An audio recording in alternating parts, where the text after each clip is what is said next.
Warahmatullahi wabarakatuh. Alhamdulillah wa syukrulillah wa la hawla wa la quwwata illa billah. Salatu wassalamu ala Rasulillah wa ala alihi wa sahbihi wa mawala.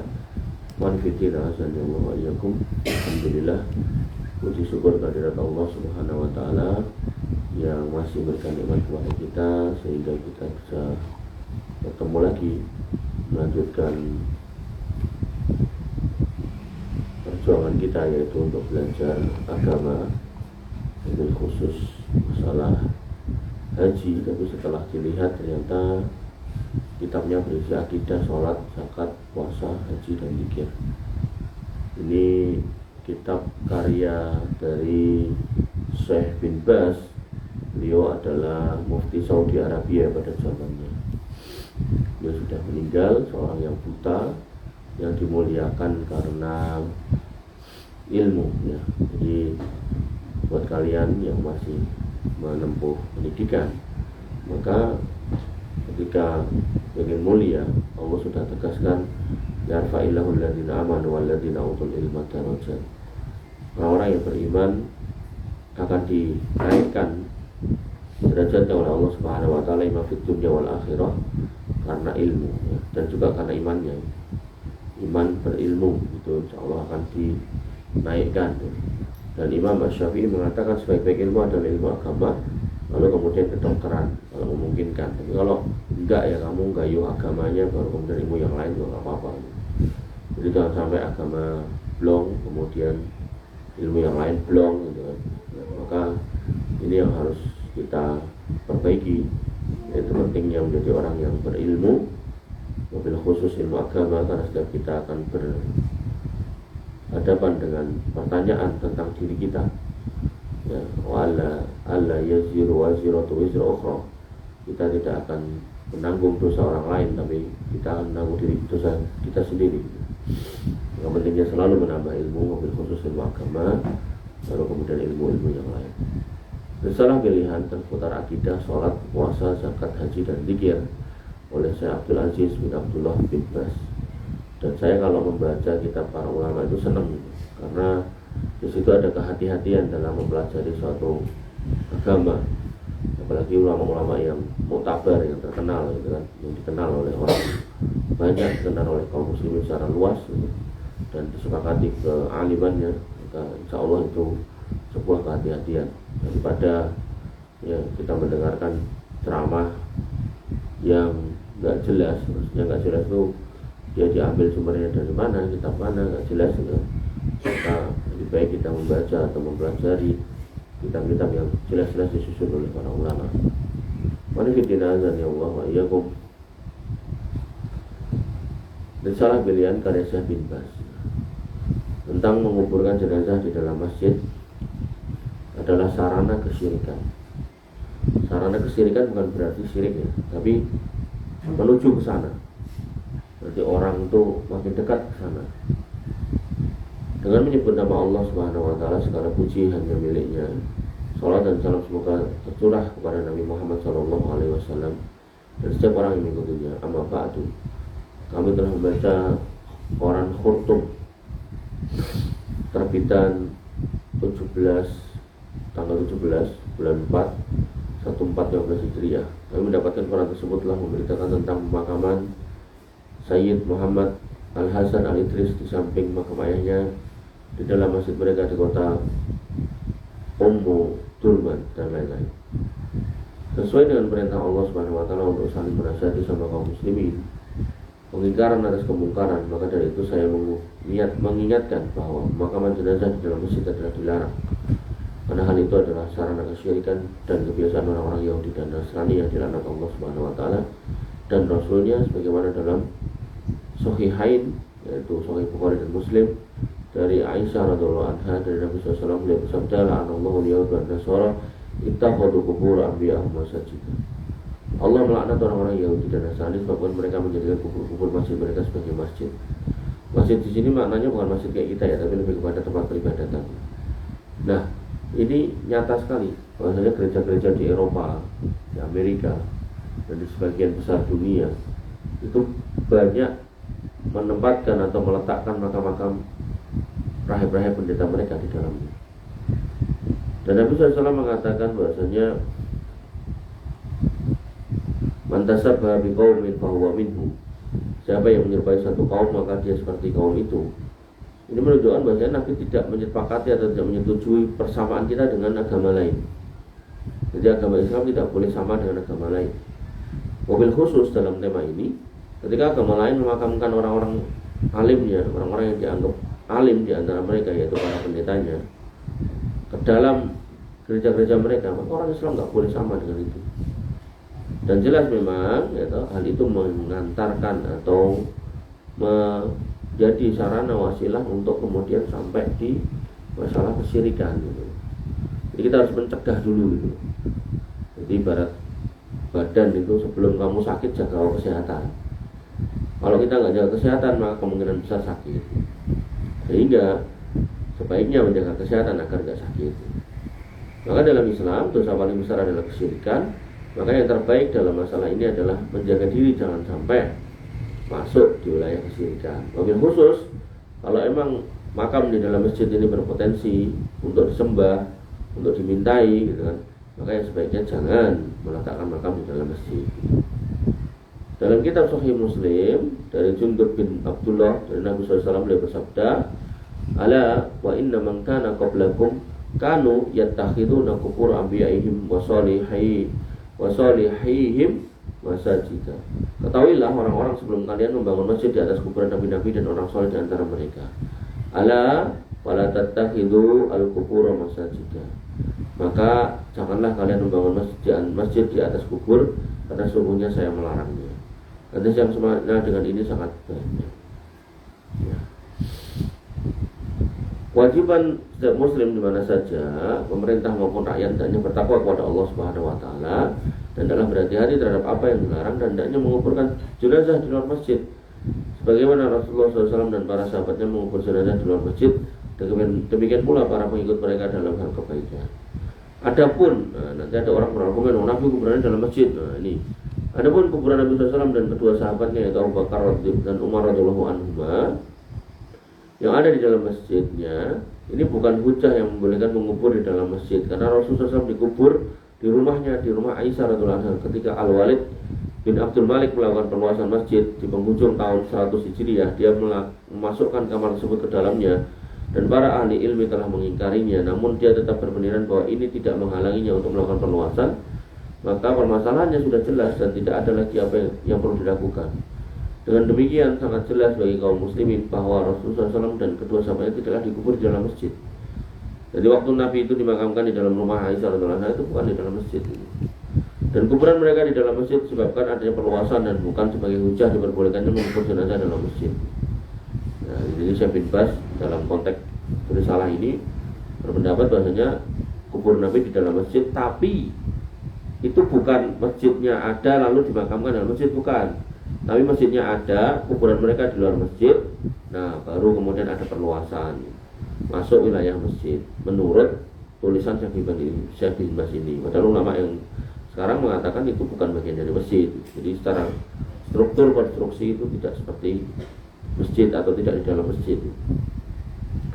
Kemudian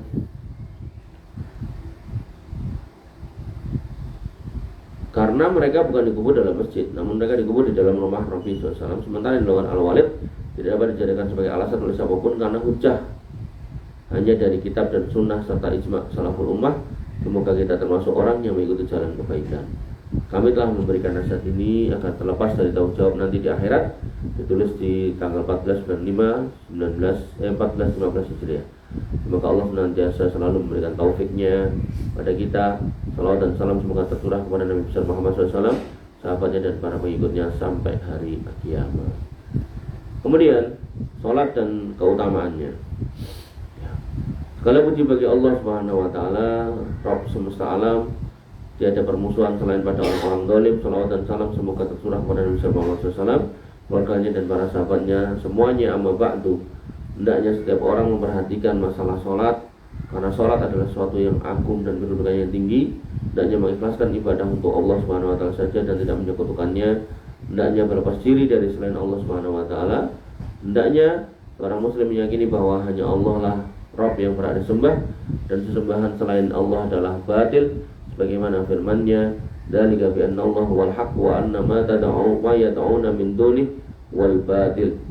Kuasa yang demikian itu adalah karena sungguhnya Allah dialah Rabb yang hak, dan sungguhnya apa yang mereka seru selain Allah itulah yang batil. Wa anna Allah huwal aliyyul karim, dan sungguhnya Allah dialah yang maha tinggi dan maha al-kabir, aliyul kabir, maha besar.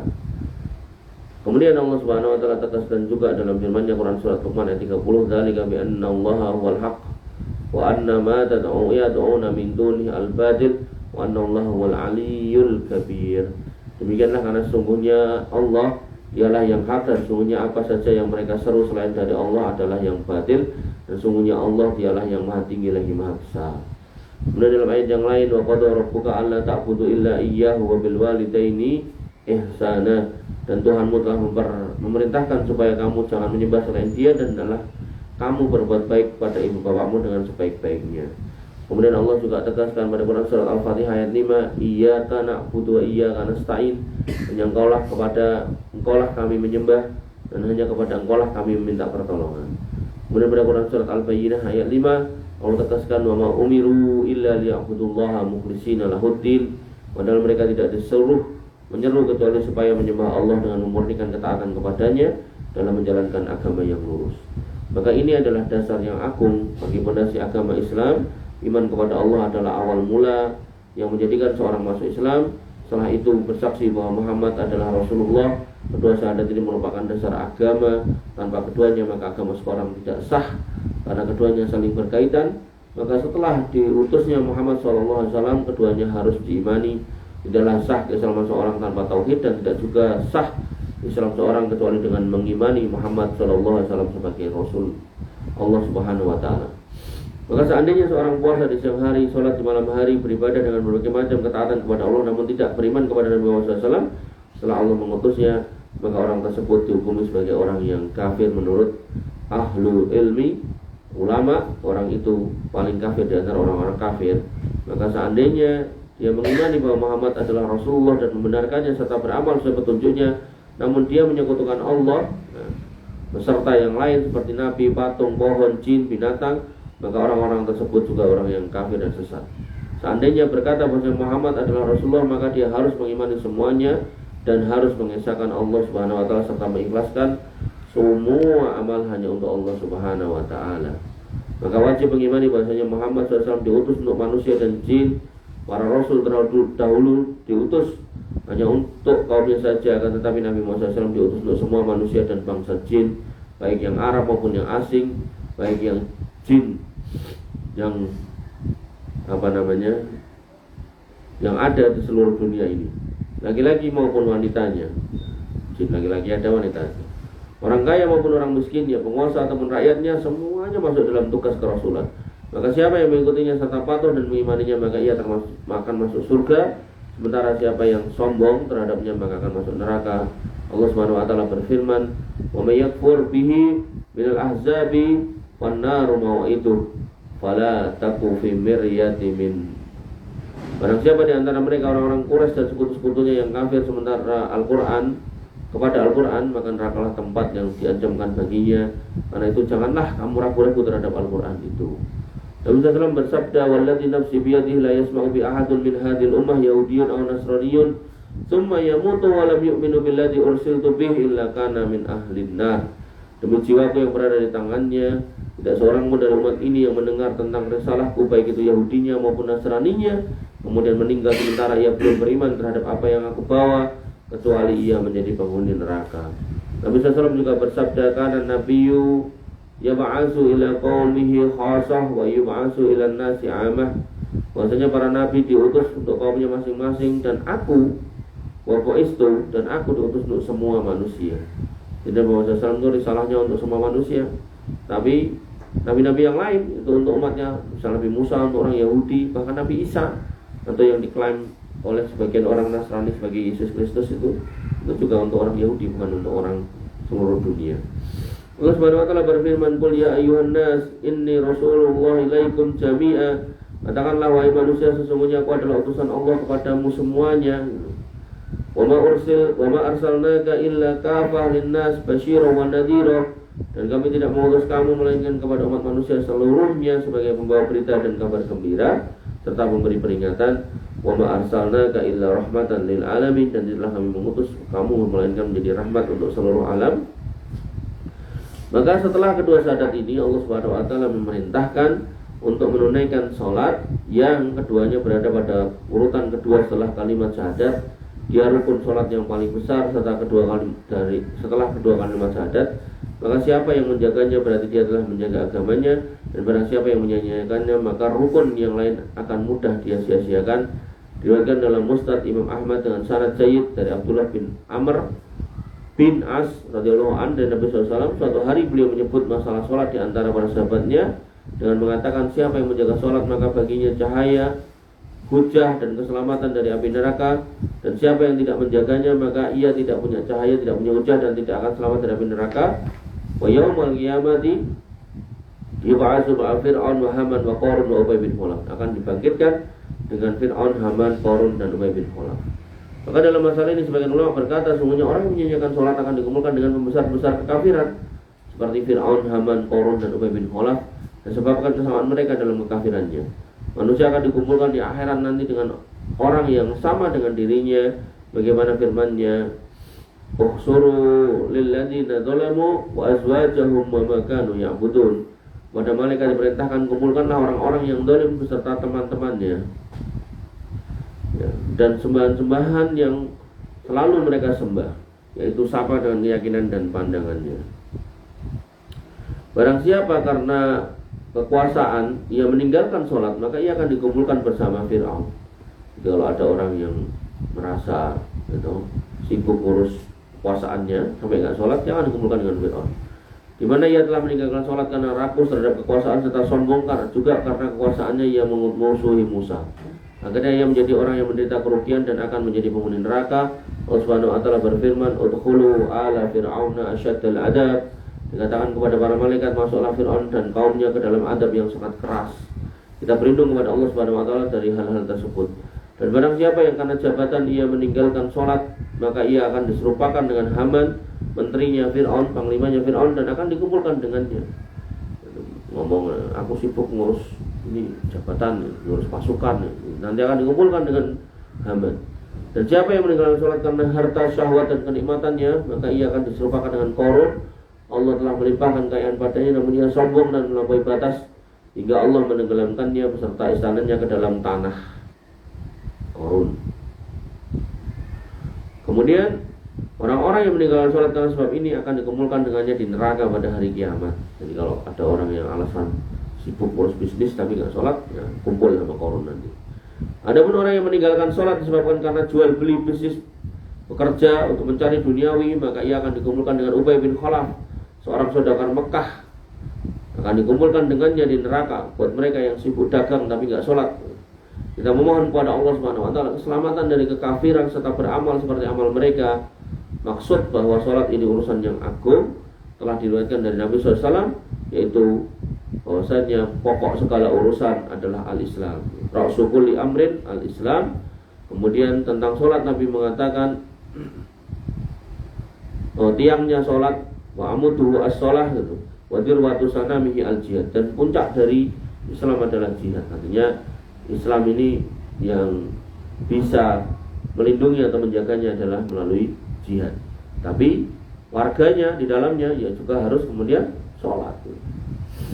Dalam sabda yang lain Nabi SAW bersabda, al-ahdul ladzi bainana wa bainahumus shalah wa man tarakaha faqad kafara. Perjanjian antara kami dan mereka, dalam hadis yang lain dikatakan al-ahdul ladzi bainana wa bainal kufri aw wa bainas syirki. Itu bedanya kami, perjanjian antara kami dan orang kafir atau orang syirik adalah tarkis shalah. Faman tarakaha faqad kafara. Siapa yang meninggalkannya telah kafir. Maka diriwayatkan Imam Ahmad, Abu Dawud, At-Tirmidzi, An-Nasa'i, Ibnu Majah dengan sanad sahih dari Buraidah radhiyallahu anhu, dan diriwayatkan dari Imam Muslim dan dalam kitab sahihnya dari Jabir radhiyallahu anhu. Dan Nabi SAW bersabda, bainar rajuli wa bainas syirki wal kufri tarkus shalah. Perbedaan antara orang muslim dengan orang kafir dan orang syirik adalah meninggalkan sholat. Kemudian sholat urusannya besar dan sangat berbahaya sekali jika ditinggalkan. Nah, jika kita lihat kondisi masyarakat sekarang, la haula wala quwata illa billah, banyak sekali orang-orang meninggalkan sholat, meremehkan pelaksanaan sholat berjamaah. Kita mohon kepada Allah akan memberikan hidayah kepada kita semua dan kaum muslimin. Allah Maha Tinggi Maha Luas pemberiannya, maka banyak kebaikannya, namun anak Adam senang sebagaimana firman Allah, kalla innal insana la yatgha, ketahuilah sesungguhnya manusia benar-benar melampaui batas, ar-ra'ahu istaghna, karena dia melihat dirinya serba cukup. Jadi orang tuh kalau dikasih cukup, gak punya iman, dia akan merasa gak butuh sama Allah, sehingga dia akan melampaui batas. Dan termasuk perbuatan melampaui batas itu adalah tidak sholat. Banyak orang-orang kaya yang gak sholat. Allah telah melimpahkan kenikmatan dan kebaikan, namun manusia membalasnya dengan kemaksiatan dan kafiran, waliyatubillah. Sementara manusia harus berhati-hati. Kewajiban kita adalah menyampaikan dakwah, dan setiap manusia mengajak orang yang ada di sekelilingnya dan bersungguh-sungguh dalam berdakwah, memeras keringat untuk memberikan nasihat terhadap orang-orang yang meninggalkan sholat, malas dan sembrono dalam urusan sholat, serta dalam hak-hak Allah maupun hak manusia. Semoga Allah Subhanahu wa taala memberikan hidayah bagi kita lantaran dakwah ini, sebagaimana sabda Nabi SAW, wal yuballigh asyahidul ghaib, hendaknya yang hadir menyampaikan kepada yang tidak hadir, qarrib muballigh aw'al min sami'in. Maka betapa banyak orang yang mendapatkan himbauan lebih paham daripada orang yang langsung mendengarnya. Para ahlul ilmi sepakat bahwa orang-orang yang meninggalkan sholat karena malas, meskipun ia tidak mengingkari kewajibannya, maka ia telah kafir akbar. Ya, ini menurut pendapat Syekh bin Baz ya. Jadi orang yang nggak sholat dan dia ditanya hukumnya apa wajib, maka itu tetap orang yang murtad. Bagaimana ayat dan hadis yang telah disebutkan di atas, seandainya ia mengimani akan wajibnya sholat lalu meninggalkannya karena kemalasan, maka dia telah mempermainkan kewajiban ini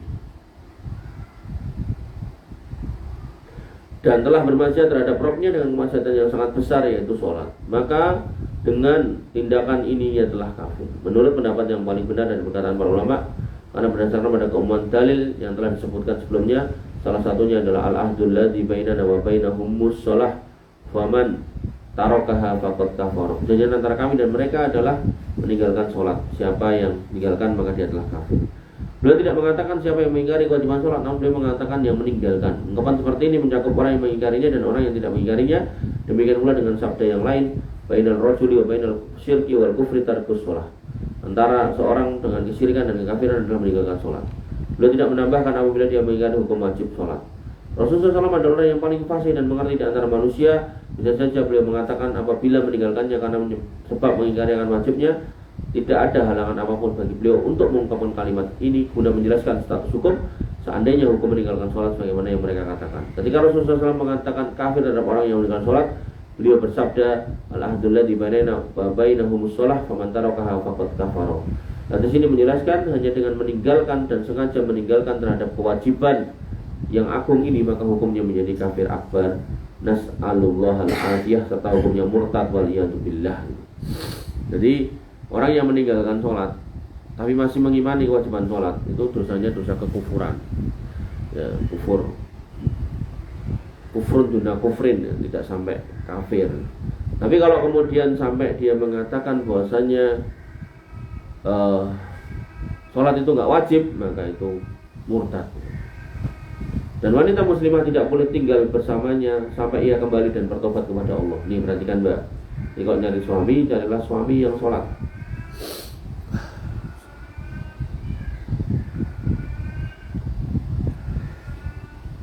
Gampangnya gini, kalau kamu pengen diperhatikan sebagai manusia, maka carilah manusia yang perhatikan Tuhan. Nah, manusia yang perhatikan Tuhannya dalam konteks keimanan kita adalah yang sholat. Maka pentingnya menghadirkan sholat itu dalam diri kita, karena sholat itu adalah bagian dari kewajiban kita sebagai orang yang sudah berikrar asyhadu alla ilaha illallah wa asyhadu anna muhammadar rasulullah. Dan orang yang sholat akan mendapatkan ketenangan ketika dia paham sholat itu apa. Makanya orang yang sholat itu kalau dengar adzan, walaupun ngantuk berusaha bangun, walaupun capek berusaha mengerjakan. Jangan kayak sebagian orang udah nggak capek, udah nggak ngantuk tapi nggak segera sholat. Dan wanita muslimah tidak boleh tinggal bersamanya sampai kembali dan bertobat kepada Allah. Abdullah bin Sakik al-Uqaili, seorang tabi'in yang agung radhiyallahu anhu berkata Para sahabat tidak pernah melihat adanya satu amal yang jika ditinggalkan merupakan kekufuran selain daripada sholat. Telah disebutkan tentang kesepakatan mereka bahwa meninggalkan sholat hukumnya adalah kafir. Mereka tidak mengatakan bahwa kafir itu terjadi karena syarat atau dengan syarat mengingat hukum wajibnya atau menentang akan wajibnya. Adapun orang yang berkata bahwa sholat tidak wajib maka hukumnya kafir menurut kesepakatan ulama. Semoga Allah menyelamatkan diri kita. Tapi ini kita nggak boleh kafir gitu ya. Jadi kalau lihat ada saudara, orang tua atau tetangga nggak sholat itu anggap itu sebagai lahan dakwah kamu untuk dinasihati. Dan nasihat itu pelan-pelan, lihat orangnya, jangan langsung. Apalagi ini orang tua gitu. Sholat pak, sholat kafir nggak gitu ya. Jadi pelan-pelan. Pak mun sepuh, gue sholat, sholat barang. Nah dilihat bapaknya seneng apa? Oh senengnya ngopi atau kopi. Gitu. Bapak kopi pak. Barang kopi sholat gue. Walah kopi ini tak tompo, sholatnya sobat. Ganti meneh. Pokoknya itu bagian dari mau idotil hasanah ya. Bagaimana kemudian berdakwah dengan baik, tidak boleh kemudian langsung kafir. Demikian pula orang yang mengingkari wajibnya zakat dan puasa di bulan Ramadan, haji sementara ia mampu maka hukumnya kufur menurut ijma ulama. Kita mohon keselamatan kepada Allah Subhanahu wa taala dari semua sikap-sikap yang bisa membatalkan syahadat kita. Kemudian demikian pula jika ada orang yang mengatakan bahwa zina, khamr, musik, durhaka pada orang tua atau makan riba adalah halal maka hukumnya kufur menurut kesepakatan kaum muslimin. Ini juga harus hati-hati. Jadi mengharamkan yang halal, menghalalkan yang haram, mengatakan yang wajib tidak wajib itu bisa membatalkan syahadat. Biasanya yang riba ini, mas songkok bank riba, orang riba-ribaan, take duit. Nah kayak gitu tuh bahasa-bahasa kayak gitu tuh bahaya. Karena mereka telah menghalalkan apa yang diharamkan Allah, namun jika mereka menyatakan karena tidak memiliki ilmu tentang masalah ini, maka wajib baginya belajar. Akan tapi jika mereka tetap seperti itu, maka hukumnya seperti di atas yaitu kufur. Semoga Allah Subhanahu wa taala melimpahkan taufik kepada kita. Salawat dan salam semoga tercurah kepada Nabi Muhammad sallallahu alaihi wasallam, sahabatnya dan para pengikutnya hingga hari akhir. Mari bidina azan ya Allah wa iyyakum. Saya rasa cukup sampai sini dulu. Insyaallah besok kita lanjutkan kalau Allah izinkan, yaitu tata cara sholat Nabi sallallahu alaihi wasallam. Ya, jadi ini rangkaian kita membahas haji dan Dzulhijjah, tapi kemudian di dalamnya malah berisi tadi akidah, kemudian tata cara sholat, wudhu dan seterusnya. Ya, baguslah, malah bisa menyinggung semuanya. Baik, kita tutup layarnya. Kita masuk ke sesi tanya jawab. Silakan Mbak, Mas, ditulis pertanyaannya semuanya ya, wajib nulis ya. Kalau nggak diperintahkan kok nggak nulis HP ini. Ya tulis semuanya. Yang belum tak absen. Oke, kita mulai yang sudah ada. Pertama, bagaimana terkait konsep Trinitas yang mengatakan bahwa Nabi Isa adalah anak Tuhan, masih meyakini adanya Allah. Jelas di Al-Quran dikatakan laqad kafara alladziina qalu innallaha salisun salasa. Ya, sungguh telah kafir orang yang mengatakan bahwasanya Allah itu satu di antara tiga. Jadi perkataan tentang Trinitas ini sudah jelas membatalkan syahadatnya. Walaupun dia meyakini Allah, bahkan orang Yahudi juga meyakini Uzair itu anak Allah. Jadi Uzair itu kalau dalam bahasa mereka Izro ini orang yang solih sebenarnya. Tapi Allah kemudian kasih kuasa kepada Izro ini ketika kemudian Taurat dipegang bapaknya kemudian hilang. Ada sebagian riwayat musnah gitu kan. Kemudian si Izro ini kemudian dikasih Allah ilham untuk kemudian menghafal Taurat dan sama dengan aslinya. Dan kemudian sempat dimatikan, kemudian 100 tahun dibangkitkan. Nah inilah orang-orang Yahudi kemudian menuhankan. Dan tuh menuhankannya bentuknya hampir sama dengan orang Nasrani, dijadikan sebagai anak Tuhan. Makanya Allah tegaskan bahwasanya orang-orang yang mengatakan bahwasanya Uzair ibn Allah itu, Uzair itu anak Allah itu telah kafir. Dan saya rasa kalian juga sudah hafal ya, qul huwallahu ahad Allahu samad lam yalid wa lam yulad. Allah nggak pernah beranak dan nggak pernah dijadikan anak siapapun. Ya. Walam yakul lahu kufuwan ahad, dan tidak ada yang kemudian menjadi sekutu Allah Subhanahu wa taala dalam mengurus dunia dan segala macamnya. Ke dalam kuasanya nggak ada. Sehingga seorang muslim harus benar-benar memurnikan keyakinan hanya kepada Allah. Jadi nggak boleh Allah itu punya anak siapa-siapa, nggak boleh kita sampaikan seperti itu. Dan juga ketika kita beribadah, ya kurban segala macam, kemudian sholat segala macam, nggak boleh kita persembahkan kepada selain Allah Subhanahu wa taala. Sehingga itulah tauhid yang sebenarnya dari sejak Nabi Nuh sampai Nabi Muhammad SAW itu setiap nabi diperintahkan untuk berdakwah anibudullah wa tastanibut tauhid. sembahlah Allah dan kemudian jauhilah tauhid. Tauhid di sini adalah kesirikan gitu kan. Jadi jangan kayak orang-orang ekstrim ya, tauhid ini Indonesia tauhid, tentara tauhid, enggak ya, bukan itu. Tauhid itu adalah yang semua yang mengantarkan pada kesirikan, apakah itu benda, binatang, manusia gitu kan, atau profesi. Profesi ada yang mengantarkan kesirikan, ada, jadi dukun gitu, jadi tukang ramal gitu. Maka semua itu tauhid harus dijauhi. Dan kita diperintahkan hanya untuk menyembah Allah Subhanahu wa taala saja, tidak kemudian mengatakan Allah ini anak siapa atau bapak siapa, enggak. Ya, Allahul musta'an. Wallahu taala alam. Kemudian pertanyaan selanjutnya, silakan yang belum nulis silakan ditulis. Kalau ada seorang yang melakukan kekufuran, lalu bagaimana cara kita menghukumi bahwa seorang itu telah kafir? Ya, tentu di situ ada syaratnya ya. Yang pertama adalah iqamatul hujjah. Kita harus kemudian, yang pertama adalah tabayyun. Tanya dulu, kamu meyakini sholat nggak wajib toh? Tanya. Dia mengatakan ya gitu, maka yang kedua iqamatul hujjah. Kita tegakkan hujjah. Orang yang nggak sholat itu batal syahadatnya itu. Dalilnya ini gitu. Udah gitu. Maka kalau dia tetap ngeyel ya, maka baru bisa kita katakan ya kalau gitu berarti kamu syahadatmu batal. Jadi nggak boleh kebiahuyah gitu. Kebiahuyah artinya orang nggak sholat kemudian kita katakan kafir, nggak boleh. Jadi ini perlu tabayyun, kemudian yang kedua iqamatul hujjah. Sehingga harus perlu kehati-hatian karena ini menghukumi orang lain. Nah, tapi kalau konteksnya negara enak sebenarnya. Tangkap, sidang atau tanyai kenapa nggak sholat gitu kan.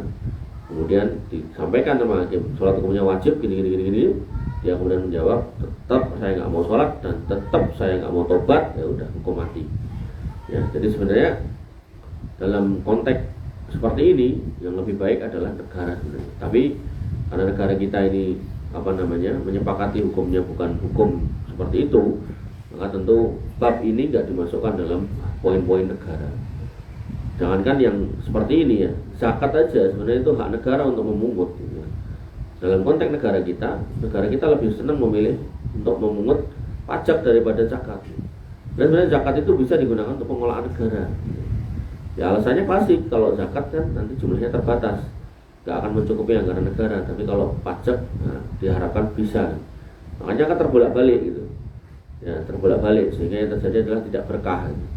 Makanya kas negara dikuras oleh maling gitu kan. Ya karena harta yang tidak berkah biasanya ya itu akan kemudian habis jalan-jalan yang gak benar. Ya kalau amunita ini ada maling, begal, copet, rampok yang dapat duit dari harta yang gak benar, itu ya habisnya ya gak benar, buat mendem, buat main, buat perempuan gitu kan, buat foya-foya yang gak jelas dan seterusnya. Maka ini adalah hal yang kemudian harus kita pahami pentingnya kemudian hidup di atas keberkahan. Makanya Nabi Isa alaihissalam itu menyatakan dalam Quran diabadikan oleh Allah Subhanahu wa taala bahwasanya sifat Nabi Isa adalah wa ja'alani mubarakan ainama kuntu, dan Allah Subhanahu wa taala menjadiku hidup yang penuh berkah dimanapun aku berada. Ini kenapa Allah taruh di Quran agar kita niru yaitu apa? Hidup itu jadi berkah itu dimanapun. Makanya Nabi SAW mengatakan khairun nas anfa'uhum linnas, sebaik-baik manusia adalah yang paling baik atau paling banyak manfaatnya kepada manusia. Jadi jangan sampai kemudian kita menjadi sampah masyarakat, menyusahkan orang, paling orang tua gitu kan. Maka pastikan kita itu hidup di sini, di sana, dimanapun kita diletakkan, kita itu menjadi orang yang berberkah, orang yang berguna untuk masyarakat, untuk agama, untuk komunitas kita gitu kan. Ya, wanifidin azan ya Allah wa yakum. Sehingga hukum mengkafirkan dan seterusnya ini harus hati-hati. Artinya kalau emang kamu nggak punya ilmu, nggak usah kemudian masuk di wilayah itu, karena syaitan pintar banget untuk kemudian membisiki orang, memvonis orang lain dengan kata-kata yang tidak tepat, tidak ada iqamatul hujjah, tidak ada tabayyun, tapi langsung sikat. Nah, maka ini kondisi yang kurang tepatnya. Wallahu ta'ala. Dan selanjutnya, apakah berdosa jika ditunjuk imam sholat karena kita mampu, tapi kita menolak dan akhirnya orang lain yang jadi imam? Ya, wallahu alam. Pendapat saya adalah ketika kemudian yang berangkat malah imam yang nggak paham bacaannya gradul, maka kita berdosa. Tapi kalau yang berangkat atau yang jadi imam karena kita menolak adalah orang yang keimamannya atau kesohihannya dalam baca ayat benar gitu kan, maka insya Allah kita tidak apa-apa. Pokoknya intinya kita harus lihat kenapa kita ditunjuk. Oh karena warga menganggap kita lebih mampu, dan kita lihat memang tadi imam sebelumnya bacaannya nggak tepat gitu, ya kita nggak apa-apa berangkat. Misal kayak saya tadi malam gitu kan, saya masbuk terlambat ke masjid itu. maka yang imami warganya itu bacaannya bagus gitu. Nah maka pas isya saya disuruh ya saya berangkat gitu. Tapi kalaupun saya tolak nggak ada masalah. Kenapa? Karena imamnya bacanya bagus gitu. Nah, justru mungkin saya yang maju setelahnya bacaan saya nggak lebih bagus daripada imam sebelumnya gitu. Makanya saya tolak misalnya gitu. Itu nggak apa-apa. Tapi kalau kita jelas pas masbuk kita dengar imam yang pertama baca Al-Fatihah alhamdulillahirabbil alamin arrahmanir rahim gitu-gitu, maka itu jelas bacaan-bacaan yang kurang tepat gitu. Maka ketika kamu yang ditunjuk dan kamu memang mampu ya tentu yang utama ya kamu gitu. Apalagi ditunjuk gitu. Nah, maka ada etika ya dalam Islam ketika kemudian kita mendatangi satu masjid yang bukan masjid kampung kita, masjid orang lain di tempat lain gitu kan. Maka ketika kita yang ditunjuk ya nggak ada masalah kita maju. Tapi kalau nggak ada penunjukan kita maju, imam yang existing, imam ada kita singkirkan, disikut nggak perlu. Nah itu nggak boleh ya seperti itu kurang beradab. Termasuk ketika kamu moro tamu gitu, datang ke rumah orang gitu kan, kemudian karena satu dan hal sholatnya di rumah gitu kan, maka kalau kamu ditunjuk untuk imami ya imamilah gitu. Tapi kalau enggak ya nggak usah menyodorkan diri. Allah Ta'ala alam. Jadi fikih ketemu dengan adab tuh ya gitu. Nah selanjutnya seorang musafir yang kecapean lalu tertidur di pelataran makam. Gimana? Mengingat kultur makam di negeri kita sudah pasti ada pelatarannya beton dengan nyaman untuk sekedar duduk bahkan tidur. Ya, jadi Nabi SAW sebenarnya melarang ya kita untuk kemudian duduk-duduk di kuburan, injek-injek kuburan gitu kan. Tapi kalau dibahasakan ada pelataran kemudian kita istirahat di situ gitu kan, ya Allah alam, insya Allah nggak apa-apa. Tapi kalau melihat sebagaimana dikatakan di sini kalau umumnya kuburan kita itu ada pelatarannya, maka tahuilah bahwasanya masjid di Indonesia itu telecek dan umumnya masjid itu juga nyaman buat tidur. Jadi justru yang terbaik adalah tidur di masjid, sebagaimana kaum muslimin ya zaman Nabi SAW itu kalau ada masalah mereka ke masjid ya, bahkan untuk tidur juga di masjid nggak apa-apa. Jadi sebaiknya malah nyari masjid saja, jangan di kuburan itu. Ya, jadi kalau safar kok kemudian iseng nyari kuburan ya kok ya aneh itu. Umumnya orang safar di Indonesia itu nyari pom bensin atau masjid kan gitu. Baik itu mau buang air maupun mau sholat atau mau istirahat, sekedar istirahat. Buat cah-cah apa namanya motor itu naik touring itu yang saya tahu loh ya. Mereka berhentinya ya kalau nggak di masjid ya di pom bensin, bukan di kuburan. Maka pendapat saya walaupun kuburan di kita itu dibangun gitu, banyak pelatarannya itu, justru bagusnya ya jangan gunakan buat tidur, tapi tidur aja di masjid atau di pom bensin, di musola pom bensin. Wallahu ta'ala. Dan selanjutnya dia bertanya, ada orang setelah baca hamdalah dan mengusap mukanya, apakah ada dalilnya? Allah alam, saya nggak tahu dalil tentang mengusap muka setelah baca hamdalah ada apa enggak, saya nggak tahu. Kemudian pertanyaan selanjutnya, apakah kafarah nadar dan sumpah sama ya? Yaitu yang pertama apa, Mas?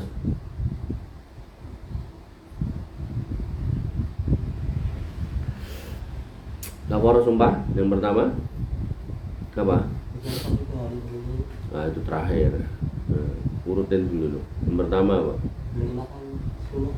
Memberi makan 10 orang fakir miskin. Terus yang kedua, memberi pakaian 10 orang fakir miskin. Nah yang ketiga baru puasa 3 hari berturut-turut. Nah, 3 itu ya. Maka orang-orang yang punya sumpah atau nadar ketika tidak mampu melakukannya, tidak mampu ya, bukan lari dari kewajiban melakukannya, maka dia harus menebus sumpahnya itu. Karena kalau nggak ditebus jadi dosa. Kalau jadi dosa di akhirat, sekali lagi perkara di akhirat itu kalau masuk neraka walaupun 1 detik aja itu bukan perkara yang mudah, itu berat itu dan menyakitkan. Jangankan di akhirat, kamu di dunia aja jarimu dicoblos dom cuman berapa detik aja kamu bengok-bengok, sontek itu loh ya. Kamu disontek apa di fasdu kan, bengok-bengok atau lagi coblos kayak gitu kan. Maka di akhirat lebih mengerikan ya. Jadi makanya orang-orang yang tadi dikatakan tentang sholat tadi itu, dia kalau ngerti atau bisa bayangkan adab neraka itu mengerikan, maka takut nggak sholat. Makanya jangan kemudian cuma berpegang bahwasanya Allah itu Ghafurur Rahim, Maha Pengampun lagi Maha Penyayang. Tapi kamu juga harus tahu kalau Allah itu Sadidul Iqab, Allah itu punya iqab yang sangat mengerikan, sangat keras itu. Ya, makanya jangan cuma berharap belas kasihan Allah sedangkan kamu nggak takut sama adabnya. Ini kebalik. Orang beriman tuh harus memadukan amal itu di antara khauf dan roja. penuh rasa takut kalau kemudian nggak melakukannya, dan kemudian penuh rasa harap ketika menjalankannya gitu. Termasuk kamu kalau minta surga, jangan lupa untuk minta dijauhkan dari neraka. Sehingga jangan sampai kamu masuk surga tapi harus ngalami nyemplung rokok disik sebagaimana orang-orang yang banyak dosa gitu. Makanya pentingnya ngerti ini loh gitu. Walidin azani Allah yakum. Selanjutnya, jika punya uang buat umroh tapi belum haji, mending dipakai umroh dulu atau ditabung buat haji. Kalau yang saya lakukan itu saya gunakan buat daftar haji dulu. Karena kewajiban kita haji dulu baru umroh. Umroh ini sebagian ulama berpendapat wajib juga sekali seumur hidup. Ya, sisanya adalah sunnah. Haji wajib sekali seumur hidup. Maka ya wallahu alam kalau saya lebih cocok mendingan digunakan untuk daftar porsi haji. Begitu udah dapat ya, keluar 25 juta itu, maka silakan nabung lagi untuk umroh. Nah, sambil nunggu antrian haji, karena antrian haji 30-an tahun. Makanya saya nasihatkan, kalau kamu masih ingat ini sudah kesekian kali, mumpung kalian masih muda, ya banyak-banyak berkarya, banyak-banyak mencari ilmu. Kalau punya duit jangan dihabis-habiskan, mumpung belum nikah, ya toh, ditabung, ya toh, syukur-syukur kamu sebelum nikah itu udah daftar haji gitu loh. Itu buat kamu aja sendiri gitu kan. Nah, nanti suamimu atau pasanganmu daftar dewe gitu kan. Nah, karena kebijakan sekarang itu nanti kalau istri mau berangkat suaminya ditarik. Jadi kamu nggak usah mikir suami gitu. Mikir aku dewe wae daftar. Ya, khususnya yang perempuan tuh daftar. Nanti kemudian ya toh dapat suami ternyata dia selisih 10 tahun nah ditarik tuh. Selisih 10 tahun daftarin maksudnya. Tarik tuh barengnya harus istrinya penak. Ya. Kebijakan tahun ini loh ya, tahun depan saya nggak tahu gitu. Sehingga daftarlah gitu. Jadi kamu kalau ada kesempatan dapat uang ya toh, usaha kerja sampingan itu kerjakan gitu. Tabung mumpung orang dia anak gitu. Nanti kalau kamu udah punya anak beda lagi. Lagi-lagi udah punya anak mumpung daftar haji makannya anaknya lah, masa anaknya keleleran kemudian geger daftar haji, jangan sampai. Jadi kita lihat dulu mana yang paling dekat kewajibannya, ngasih nafkah. Ya, maka kalau sekarang daftar berat gitu kan, nah, maka harapannya sambil jalan itu bisa diselesaikan gitu. Sambil berumah tangga dan seterusnya. Allah Ta'ala. Dan selanjutnya bagaimana hukum tepuk tangan dalam pandangan Islam ya. Allah alam nggak boleh ya, yang saya tahu nggak boleh. Jadi kalau tepuk tangan dalam Islam nggak boleh. Kalau detailnya saya kurang tahu. Maksudnya pembahasan detailnya kita belum pernah bahas. Dan selanjutnya bagaimana cara wanita melaksanakan program 40 hari sholat tahajud dengan menghalangan haid, apakah setelah terputus karena haid dan dia lanjut keutamaan yang sama. Saya nggak tahu juga ya tentang program 40 hari sholat tahajud itu saya nggak tahu. Nah, malah yang saya tahu ini nggak ada. Alam saya nggak tahu. Artinya ini kegiatan apa, kemudian dasarnya apa saya nggak pernah tahu. Allah taala. Dan selanjutnya bagaimana hukum orang yang memakan makanan haram tapi dia tidak mengetahuinya ya, karena nggak tahu ya nggak apa-apa ya, karena nggak tahu nggak apa-apa, maka tidak ada hukum untuk orang yang tidak tahu. Allah taala alam. Dan selanjutnya apa sajakah bentuk-bentuk tihar kepada istri, dan apakah mengatakan masakanmu seperti masakan ibuku juga termasuk tihar seperti saya ya. Wa iyyakum, tihar itu adalah mengatakan bahwasanya istri kita itu seperti mahram kita. Dalam Islam itu dilarang. Nah, kalau dalam konteks bahasa Arab itu dikatakan punggungmu seperti punggung ibuku. Jadi bahasanya seperti itu kalau diterjemahkan ke Indonesia. Jadi punggungmu seperti punggung ibuku itu menunjukkan bahasanya bagian dari tubuhmu kayak tubuhnya ibu saya. Sehingga saya harus menghormati kamu seperti menghormati ibu saya. Artinya seorang laki-laki yang mengatakan seperti itu, dia nggak boleh menyetubuhi istrinya.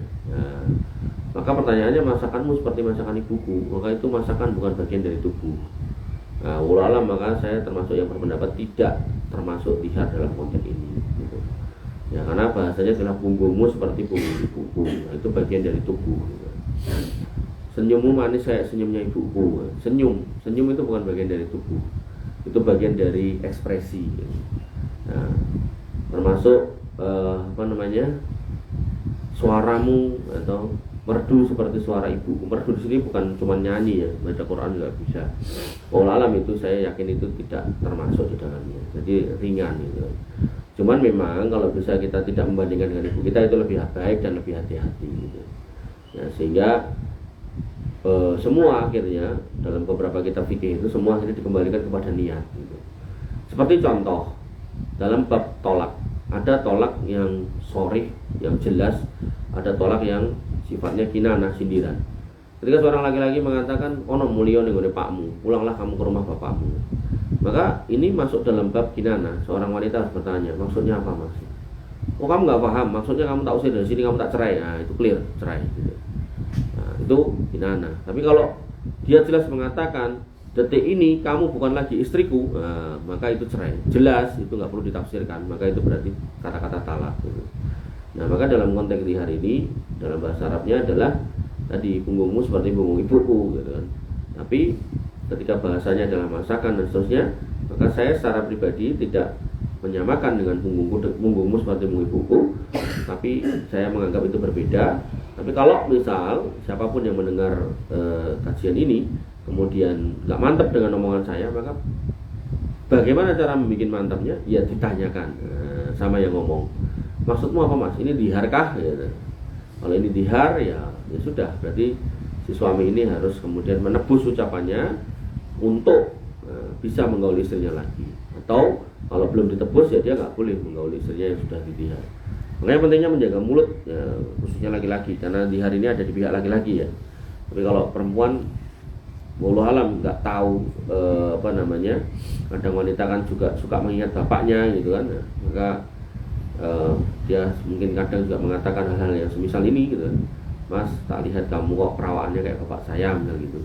Maka itu tidak masuk dalam bab dihar. Karena dihar, tolak, kemudian sumpah li'an gitu, itu berasal dari laki-laki semuanya. Wallahu ta'ala alam. Baik, ini yang bisa kita bahas pada pagi hari ini. Kurang lebihnya saya mohon maaf. Alafu minkum subhanakallahumma bihamdika asyhadu an la ilaha illa anta astaghfiruka wa atubu ilaik. Assalamualaikum warahmatullahi wabarakatuh.